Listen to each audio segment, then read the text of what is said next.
ವೀಕ್ಷಕರೇ ನಮಸ್ಕಾರ, ನಾನು ನಿಮ್ಮ ಹರೀಶು. ಈಗೇನು ನೀವು ನೋಡ್ತಿದ್ದೀರಾ, ಇದು chain link PVC coated mesh. So ಇದು ಒಳಗಡೆ ನಿಮಗೆ 12 ಗೇಜ್ ಪ್ಲಸ್ ಮೇಲ್ಗಡೆ PVC ಕೋಟೆಡ್ ಆಗಿರೋದ್ರಿಂದ 10 ಗೇಜ್ ಇರುತ್ತೆ. ಸೊ ಇದು royal blue colour PVC coated chain link mesh. ಎಲ್ಲ ಜಮೀನಲ್ಲಿ ನೀವೆಲ್ಲಿ ತುಕ್ಕಿಡಿಯುತ್ತೆ ಅಂತ ಹೇಳ್ತಿರೋ ಅಲ್ಲಿಗಿದು ಬೆಸ್ಟ್ ಸೊಲ್ಯೂಷನ್ಸು. ಈಗ ಇದನ್ನು ನಾವು ನೀರೊಳಗಡೆ ಹೆಚ್ಚು ಕಡಿಮೆ 2 ವರ್ಷ ನೆನೆಯೋಕ್ಕಿಟ್ಟು ಆಮೇಲೆ ಟೆಸ್ಟ್ ಮಾಡಿದ್ದೀವಿ. ಒಂಚೂರು ಏನೂ ಆಗಿಲ್ಲ. ಇದು ಫೈರ್ ಪ್ರೂಫ್ ಟೆಸ್ಟ್ ಮಾಡಿದ್ದೀವಿ, ಅದರದ್ದು ನಿಮಗೆ ರಿಸಲ್ಟ್ ಇಲ್ಲಿ ತೋರಿಸ್ತೀವಿ. ಇದು ನಿಮಗೆ ಮಿನಿಮಮ್ ಅಂದರೂ 30 to 35 ಇಯರ್ಸ್ ಬರುತ್ತೆ. ಈ ಬಿಸಿಲಿಗೆ ಹಾಕಿದರೂ ಏನೂ ಆಗಲ್ಲ ಇದು, ಯಾಕಂದರೆ ಒಳಗಡೆ ಮೆಟಲ್ ಇರುತ್ತೆ, ಮೇಲ್ಗಡೆ PVC ಕೋಟಿಂಗ್ ಇರುತ್ತೆ. ಇದು ರಾಯಲ್ ಬ್ಲೂ ಇರುತ್ತೆ. ಇದರಲ್ಲೇ ಸುಮಾರು ಒಂದು 4-5 ಕಲರ್ ನಿಮ್ಗೆ ಸಿಗುತ್ತೆ. ಗ್ರೀನ್ ಸಿಗುತ್ತೆ, ಆರೆಂಜ್ ಸಿಗುತ್ತೆ, ಯೆಲ್ಲೋ ಸಿಗುತ್ತೆ. ಸೊ ಈ ಥರ ಇರುತ್ತೆ ನೋಡಿ ವೈರು. ಇದು 10 ಗೇಜ್ ಥಿಕ್ನೆಸ್ಸಲ್ಲಿ ಇರುತ್ತೆ.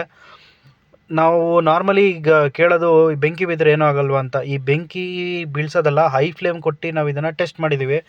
ಇದು ಫ್ಲೇಮ್ ತುಂಬ ಕೊಟ್ಟು ಟೆಸ್ಟ್ ಮಾಡಿರೋದ್ರಿಂದ ಸುಟ್ಟೋಗಿದ್ದರೂ ಕೂಡ ಇದು ಕಬ್ಬಣ ಇರೋದ್ರಿಂದ ಒಳಗಡೆ ಏನೂ ಆಗಿಲ್ಲ. ಮತ್ತು ಇನ್ನೊಂದು ವಿಷಯ ಏನಂದರೆ, ಇದು ಫೈರ್ ಎಕ್ಸ್ಟೆಂಡ್ ಆಗೋಲ್ಲ.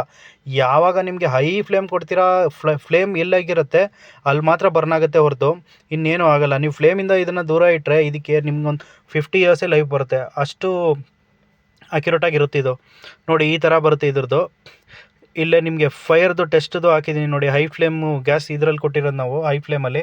ಸೊ ಇದು ಬರ್ನ್ ಆಗುತ್ತೆ, ಬಟ್ ಆದರೆ ಎಕ್ಸ್ಟೆಂಡ್ ಆಗೋಲ್ಲ. ಬರ್ನ್ ಎಲ್ಲಿ ತನಕ ನಿಮ್ಮ ಫೈರ್ ಇರುತ್ತೆ ಅಲ್ಲಿ ತನಕ ಅಷ್ಟೇ ಬರ್ನ್ ಆಗುತ್ತೆ, ಅದಾದಮೇಲೆ ಎಕ್ಸ್ಟೆಂಡ್ ಆಗೋಲ್ಲ ಇದ್ರದ್ದು ಫೈರು. ಸೊ ಇದು ಫಾರ್ಮ್ಗೆ ಬೆಸ್ಟು. ನಿಮ್ಮ ಮಾರ್ಕೆಟಲ್ಲೆಲ್ಲ ಸಿಗುತ್ತಲ್ಲ, ಅದರಲ್ಲೆಲ್ಲ ಯಾವುದೋ PVC ಕೋಟಿಂಗ್ ಇರೋಲ್ಲ, ಇದು ವೈರ್ ಇರೋಲ್ಲ ಒಳಗಡೆ. ಇದರಲ್ಲಿ ವೈರ್ ಇರುತ್ತೆ, PVC ಕೋಟಿಂಗು ಇರುತ್ತೆ. ವೈರ್ ಅಕಸ್ಮಾತಾಗಿ ಬರ್ನ್ ಆದರೆ, ಅಕಸ್ಮಾತಾಗಿ ಒಳಗಡೆ ನಿಮಗೆ GI ಚೈನ್ ಲಿಂಕ್ ಕೂಡ ಇರುತ್ತೆ. ಅದು ನಿಮಗೆ 100 GSM ಇರುತ್ತೆ. Thank you.